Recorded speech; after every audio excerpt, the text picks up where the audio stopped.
রবিবার সকালে চট্টগ্রামের সীতাকুণ্ড উপজেলার ৮ নং সোনাইছড়ি ইউনিয়নের শীতলপুর উচ্চ বিদ্যালয়ের অবসরপ্রাপ্ত প্রধান শিক্ষক আব্দুল কালাম আজাদ ও সহকারী শিক্ষক রঞ্জনা শ্রী ভৌমিকের বিদায় সংবর্ধনা অনুষ্ঠিত হয়।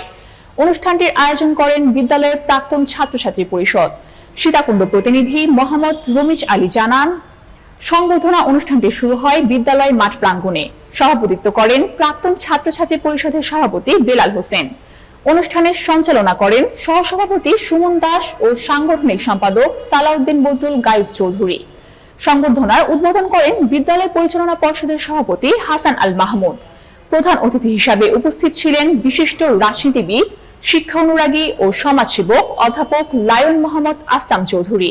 প্রধান আলোচক হিসাবে বক্তব্য রাখেন চট্টগ্রাম বিশ্ববিদ্যালয়ের ইংরেজি বিভাগের প্রফেসর ও সিনেট সদস্য ডক্টর সুকান্ত ভট্টাচার্য। এছাড়াও অনুষ্ঠানে উপস্থিত ছিলেন প্রাক্তন ছাত্র ও আজীবনদাতা সদস্যগণ, বিদ্যালয়ের শিক্ষক শিক্ষিকা ও স্থানীয় গণ্যমান্য ব্যক্তিবর্গ। প্রাক্তন ছাত্রছাত্রীরা অনুষ্ঠানে বিদ্যালয়ের নানান স্মৃতিচারণ উপস্থাপন করেন। প্রধান শিক্ষক আবুল কালাম আজাদ ও সহকারী শিক্ষক রঞ্জনা শ্রী ভৌমিক ৩০ বছর শিক্ষা জীবনের পর বিদ্যালয় থেকে অবসর গ্রহণ করেছেন।